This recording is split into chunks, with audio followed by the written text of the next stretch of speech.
Hi guys, welcome back to my YouTube channel. ಇವತ್ತಿನ ಎಪಿಸೋಡಲ್ಲಿ ನಾಟಿ ಕೋಳಿ ಸಾಂಬಾರು ಹೇಗೆ ಮಾಡೋದು ನೋಡೋಣ. Come on let's do it.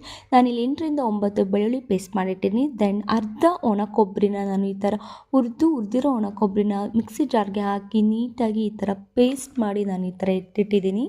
Then ಇದು ನಮ್ಮ ಉತ್ತರ ಕರ್ನಾಟಕ ಸ್ಪೆಷಲ್ ಮಸಾಲೆ ಖಾರ. ಆ್ಯಕ್ಚುಲಿ ಇದರಲ್ಲಿ ಆಲ್ಮೋಸ್ಟ್ ಒಣ ಕೊಬ್ಬರಿ, ಲವಂಗ, ಮೆಣಸು, ಧನಿಯಾ ಎಲ್ಲ ಇರುತ್ತೆ. ಇದು ನಮ್ಮ ಅಜ್ಜಿ ಮಾಡಿ ಕೊಟ್ಟು ಕಳಿಸಿದೆ. ನಾನಿಲ್ಲಿ 1 kg ಆಫ್ ನಾಟಿ ಕೋಳಿನ ಈ ಥರ ವಾಶ್ ಮಾಡಿ ಇಟ್ಟಿದ್ದೀನಿ.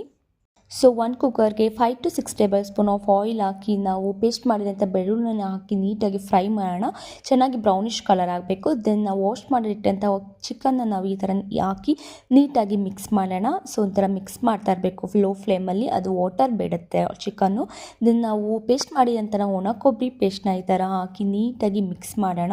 ಸೊ ಈ ಥರ ನೋಡಿ ನೀಟಾಗಿ ಮಿಕ್ಸ್ ಮಾಡ್ತಾ ಇರಬೇಕು. ಸೊ ನಾನಿಲ್ಲಿ 2 ಟೇಬಲ್ ಸ್ಪೂನ್ ಆಫ್ ಅರಿಶಿನ ಹಾಕ್ತಾ ಇದ್ದೀನಿ.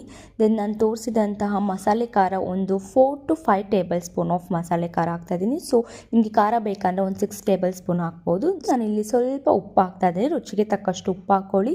ದೆನ್ ನೀಟಾಗಿ ಈ ಥರ ಮಿಕ್ಸ್ ಮಾಡಿ ಚೆನ್ನಾಗಿ ಮಿಕ್ಸ್ ಮಾಡಬೇಕು. ನಾನಿಲ್ಲಿ 1 ಬೌಲ್ ಆಫ್ ವಾಟರ್ನ ಆಲ್ರೆಡಿ ಈ ಥರ ಬಿಸಿ ಮಾಡಿ ಇಟ್ಟಿದ್ದೀನಿ. ಆ ಬಿಸಿ ನೀರನ್ನ ನಾವು ಕುಕ್ಕರ್ಗೆ ಹಾಕೋಣ. ಸೊ ನಿಮಗೆ ಸಾಂಬಾರ್ಗೆ ಎಷ್ಟು ಬೇಕೋ ಅಷ್ಟು ಹಾಕ್ಕೊಳ್ಳೋಣ.